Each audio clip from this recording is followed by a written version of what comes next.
예, 이제 8단계 마지막 시간입니다. 우리가 해를 끼친 모든 사람들의 명단을 만들어서 그들에게 보상할 용의를 갖게 되었다. 남에게 대접을 받고자 하는 대로 너희도 남을 대접하라. 누가복음 6장 31절 말씀입니다. 지난번 강의 시간에는 주로 용서에 관한 말씀을 드렸습니다. 그런데 복음의 핵심도 예수님의 십자가를 통한 하나님의 사랑과 용서이고, 우리의 회복 또한 그 사랑과 용서가 없이는 빈 껍질과 같습니다. 우리는 하나님의 은혜로 죄 사함을 받고 새로운 피조물이 된 것입니다.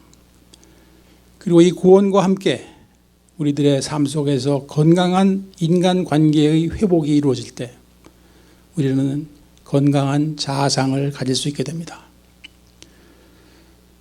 우리들의 모든 관계 회복 속에서 용서는 가장 중요한 요소이며, 또 장차 내가 내 자신을 용서할 수 있게 됨으로 인해 우리는 진실로 자유롭고 행복한 삶이 무엇인지를 알게 됩니다. 그러므로 더 이상 과거에 사로잡혀 끌려다니는 대신에 삶 속에서 가장 중요한 오늘을 충실하게 살 수 있게 됨으로 인해서 우리는 희망찬 미래를 향해 달려나갈 수 있게 됩니다. 이것이 우리가 추구해야 하는 회복인 것입니다. 비록 우리가 끊었다 해도 과거에 얽매여서 살고 있는 삶의 해결을 보지 못한 채 오랫동안 머물러 있게 되면 우리는 재발을 할 확률이 지극히 높아집니다. 다시 반복하겠습니다. 비록 우리가 끊었다 해도 과거에 얽매여서 살고 있는 삶의 해결을 보지 못한 채 오랫동안 머물러 있게 되면 우리는 재발을 할 확률이 지극히 높아진다 이 말씀입니다. 여러분 동의하십니까? 아멘. 미국 12단계 프로그램에서 회복하고 있는 사람들과 우리 한인 커뮤니티에서 회복하고 있는 사람들을 비교해 볼 때 7단계, 8단계까지 지내는 사람들이 재발하는 확률은 저의 생각으로는 한국 사람이 훨씬 높다고 봅니다. 그런 건 안 높아도 되는데, 그 원인이 뭔가 생각해 보니까 이 단계에 대한 우리의 자세입니다. 단계는 그냥 종이에 쓰는 것으로 끝나는 것이 아니라 단계의 내용을 실생활에 적용함으로써 나 자신의 구체적인 변화를 위해서 하는 것입니다. 이것이 부족하기 때문에 우리들 중 많은 사람들이 재발을 하게 되고, 이것은 결국 기초공사가 부실하여 생겨난 불상사인 것입니다. 우리가 중독에 무력함으로 인해서 우리의 인생이 망가져버린 것을 인정하였다면 어떤 상황 가운데서도 다시는 옛날로 돌아가는 일이 일어나서는 안 된다는 것은 너무나도 당연한 것입니다. 그리고 우리 중독자의 체질 구조는 일생 동안 변하지 않고 그대로 남아있다는 것은 과학적으로 증명된 사실입니다. 그렇기 때문에 우리가 언제든지 중독 행위를 시작하게 되면 회복이 언제 다시 시작될 것인가는 완전히 미지수가 되고 만다는 것을 우리 중독자 여러분이 이미 경험한 경우가 대부분입니다. 그렇기 때문에 우리는 8단계에서 다른 이들과의 관계에서 생겨난 문제들, 상처들을 진정한 사과와 보상을 통해서 화해하게 되고, 나아가서는 서로가 믿을 수 있는 관계로 변화되기 위한 구체적인 작업이 이루어져야 되는 것입니다. 그것의 시작은 용서하고 용서받을 준비를 하면서 피해자의 명단을 작성하는 것입니다. 그리고 이 일은 다른 사람들과 나와의 관계뿐만 아니라 하나님과 나 사이가 가까워지는 것을 막고 있는 벽을 허무는 과정의 시작이 될 수가 있는 것입니다. 이 리스트에는 내가 생각하기에 해를 끼친 모든 사람들과 단체들, 또 나에게 해를 당했다고 말하는 사람들과 기관이 모두 포함되어야 하고, 또 우리가 끊고 난 후에도 해를 끼친 것이 있음을 기억해야 할 것입니다. 예를 들어 부모님, 배우자, 끊었다고 부모님 쉽게 속이 편해지지 않습니다. 그분들 심정을 좀 알아주세요. 배우자도 마찬가지입니다. 자녀, 친척, 직장, 학교 동창, 군대. 저는 군대에 수많은 일이 있었어요. 교회, 이웃 사람들, 경찰, 은행, IRS, 병원 등의 수많은 이름과 해를 끼친 내용들과 나의 잘못들을 쓰게 됩니다. 그 다음에는 이들과의 관계에 미친 악영향의 내용을 쓰게 됩니다. 과거에는 서로 가깝게 지내던 사람이 연락을 끊어버렸다. 이게 무슨 문제가 있는 겁니다. 서로가 피하는 사이 원수관계가 되었다. 심각한 거죠. 무관심 내지는 진솔한 대화가 사라진 표면적인 관계가 되었다. 이런 등등입니다. 그리고 그 다음에는 내가 상대방을 용서할 용의가 있는가를 정직하게 생각해보고 기도를 함으로써 그 결론에 도달할 수 있어야 합니다. 왜냐하면 그들이 나에게 준 피해가 조금이라도 있는 경우 그로 인해서 그들을 용서할 마음이 나에게 없다면 아직은 내가 용서받을 수 있는 자세가 되어 있지 않은 것이기 때문입니다. 그리고 언제 어떻게 보상할 것인가는 8단계에서는 걱정하시지 마시기 바랍니다. 이 단계는 이 명단을 충실히 작성하는 데 집중하는 시기입니다. 앞으로 우리가 용서를 주고받게 되고 보상이 이루어지고 또 화목한 관계가 늘어나게 되면서 우리는 점점 자유로운 사람이 되어가는 것입니다. 더 이상 나의 과거가 오늘의 나를 구속할 수 없게 됩니다. 죄책감과 수치심 때문에 수치심 대신에 건강한 자아상이 세워지게 됩니다. 그렇게 될 때 우리는 재발을 하지 않고도 살 수 있는 찬스가 점점 늘어나게 되는 것입니다. 문제는 이런 기회들을 행동으로 옮기지를 않기 때문에 우리에게 자유함이 없는 것입니다. 그리고 하나님께서 우리에게 관심이 없으신 것이 아니라 그분이 우리를 얼마나 사랑하고 계신지를 우리가 깨닫지를 못하고 있는 것입니다. 이제 8단계 강의를 마무리하면서 누가복음에 나오는 삭개오라는 인물에 대해서 잠시 생각해 보기를 원합니다. 예수께서 여리고로 들어가시지라. 삭개오라 이름한 자가 있으니 세리장이요 또한 부자라. 저가 예수께서 어떠한 사람인가요 보고자 하되 키가 작고 사람이 많아 할 수 없어 앞으로 달려가 보기 위하여 뽕나무에 올라가니 이는 예수께서 그리로 지나가시게 되미르라. 예수께서 그곳에 이르사 우러러보시고 이르시되 삭개오야 속히 내려오라. 내가 오늘 네 집에 유하여야 하겠다 하시니 급히 내려와 즐거워하며 영접하거늘 뭇사람이 보고 수군거려 가로되 저가 죄인의 집에 유하러 들어갔더라 하도다. 삭개오가 서서 주께 여짜오되 주여 보시옵소서. 내 소유의 절반을 가난한 자들에게 주겠사오며 만일 네 것을 토색한 일이 있으면 4배나 갚겠나이다. 예수께서 이르시되 오늘 구원이 이 집에 이르렀으니 이 사람도 아브라함의 자손이로라. 인자에 온 것은 잃어버린 자를 찾아 구원하려 함이라.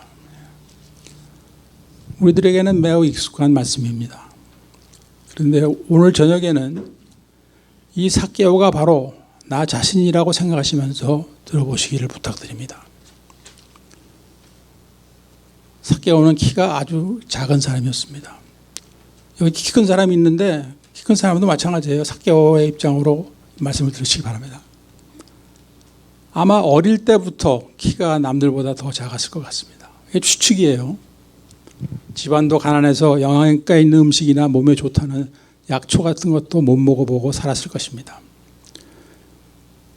그는 이러한 열등감 때문에 이 다음에 어른이 되면 돈이나 많이 벌어서 잘 살아보겠다는 결심을 했을지도 모릅니다.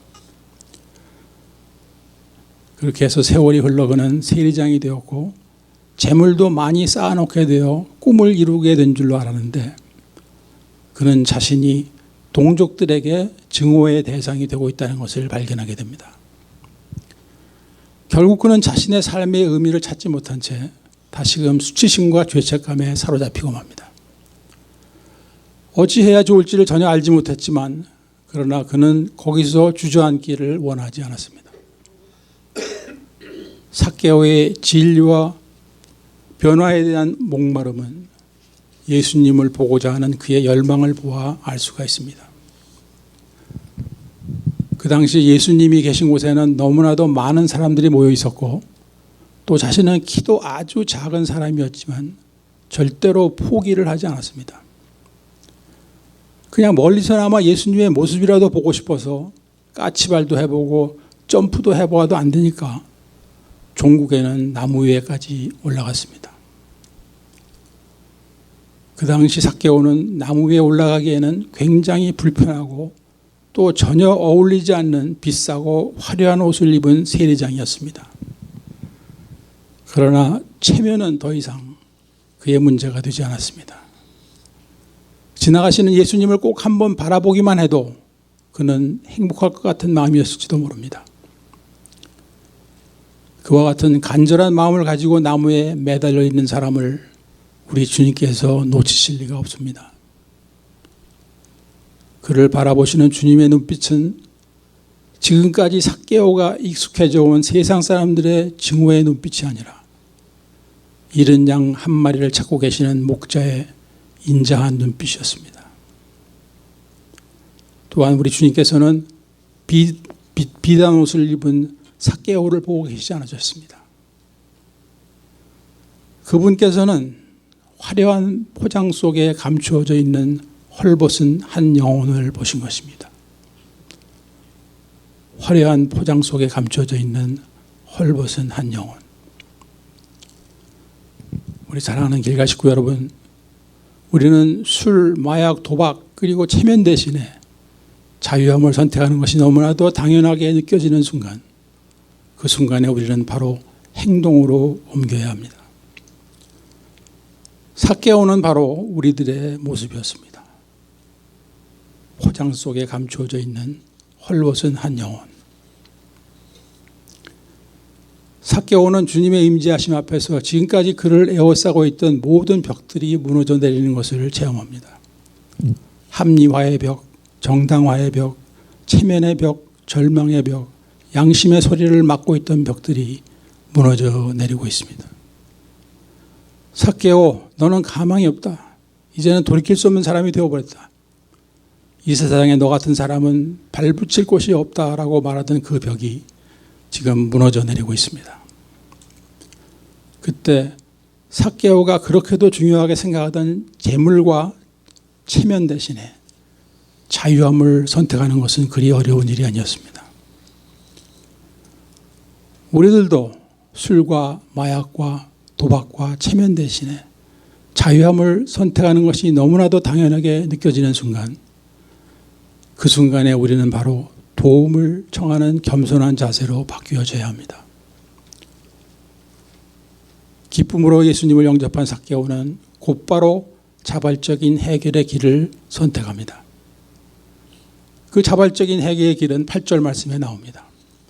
삭개오가 서서 주께 여짜오되 주여 보시옵소서, 내 소유의 절반을 가난한 자들에게 주겠사오며 만일 네 것을 토색한 일이 있으면 4배나 갚겠나이다.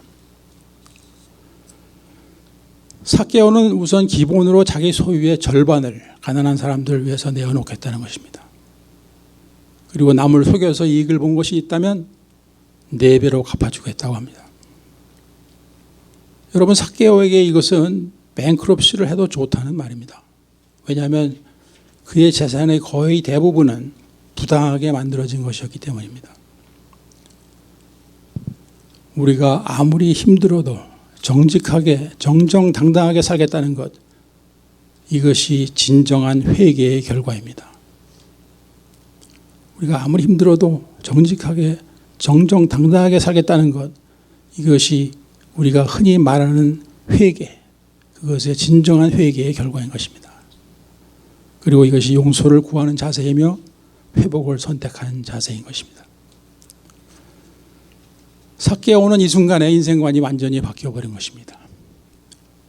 이에 대한 예수님의 말씀입니다. 예수께서 이르시되 오늘 구원이 이 집에 이르렀으니 이 사람도 아브라함의 자손이미로다. 우리 삭개오의 즉각적인 선언에 대한 예수님의 반응도 즉각적이었습니다. 주님께서 삭개오를 아브라함의 자손이라 선포하십니다. 여러분, 구원이 무엇입니까?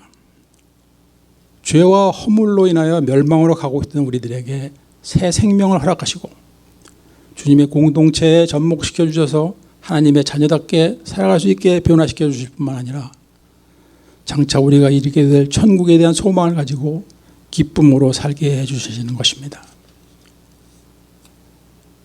그리고 우리들은 확실히 그렇게 변화될 수 있는 것을 믿으시기 바랍니다. 10절 말씀입니다. 인자에 온 것은 잃어버린 자를 찾아 구원함이니라. 하나님을 등지고 살아온 그 유랑생활로부터 또 중독과 더불어 수많은 깨어진 인간관계로부터 돌아오고 있는 우리의 모습은 어떻게 보면 초라하게 보일지도 모릅니다. 우리들 가운데 누군가가 지금 그 길을 걷고 있다면 쉽지만은 않을 것입니다. 고뇌와 비탄의 길일 수도 있습니다.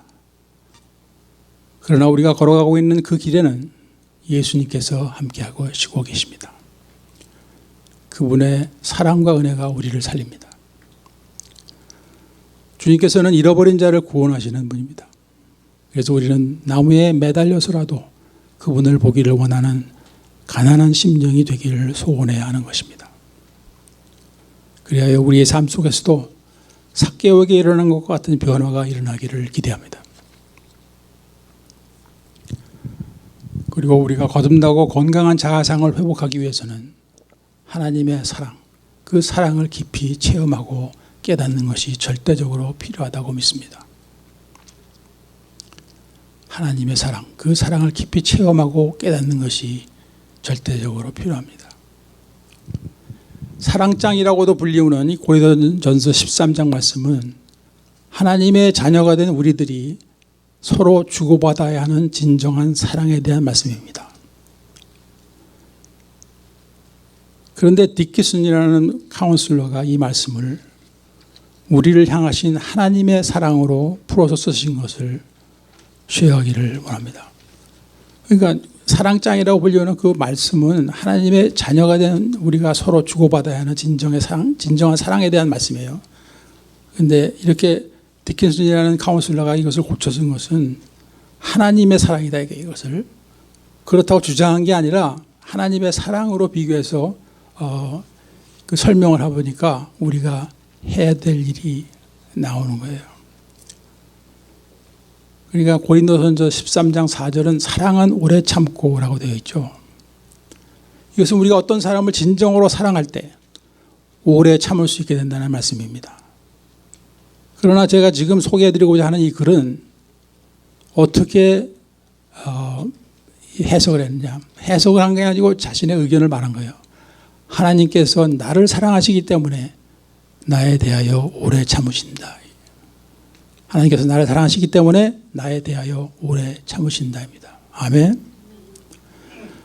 하나님께서 나를 사랑하시기 때문에 내 인생의 환경들을 나의 성장을 위하여 건설적으로 사용하신다. 하나님께서 나를 사랑하시기 때문에 나를 소유물이나 조종해야 할 대상으로 대하시지 않는다.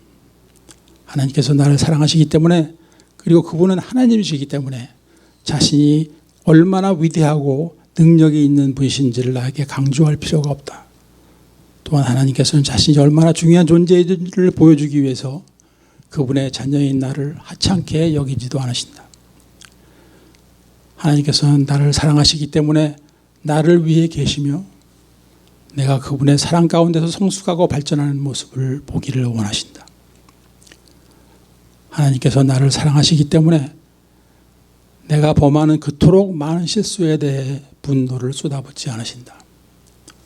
하나님께서는 나를 사랑하시기 때문에 내 모든 죄들을 일일이 계산하고 계시지 않으며 또 죄를 지을 때마다 벌을 내리시지도 않는다. 하나님께서는 나를 사랑하시기 때문에 내가 그분이 기뻐하시는 길을 걷고 있지 않을 때 심히 슬퍼하신다. 왜냐하면 하나님께서는 내가 당연히 그 길을 걷고 있어야 할 만큼 그분을 사랑하고 신뢰하지 않는다는 것으로 보시기 때문이다. 하나님께서 나를 사랑하시기 때문에 내가 그분의 힘과 능력을 경험하고 그분의 이름으로 핍박을 견뎌나갈 수 있을 때 기뻐하신다. 하나님께서 나를 사랑하시기 때문에 내가 모든 것을 포기하고 싶다고 느끼며 왜 하나님은 나를 포기하지 않으시는지 이해가 안 갈 때에도 그분은 인내하시며 나와 더불어 일하신다. 하나님께서는 나를 사랑하시기 때문에 내가 내 자신을 믿지 못할 때조차도 나를 신뢰해 주신다. 하나님께서 나를 사랑하시기 때문에 절대로 내게 희망이 전혀 없다고 말씀하시지 않으며 나에 대해 이해하기 어려울 정도로 깊은 관심을 가지시고 나를 사랑하시며 훈련시키신다.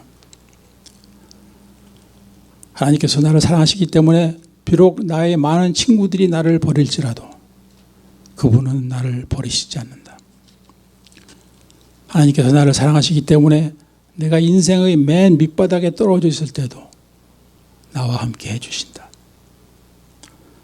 내가 나의 처참하게 망가져버린 현실을 깨닫고 그것을 하나님의 의로우심과 사랑과 비교해 볼 수 있을 때 비로소 그때 그분이 나를 정말로 사랑하고 계신다는 것을 믿을 수 있게 된다.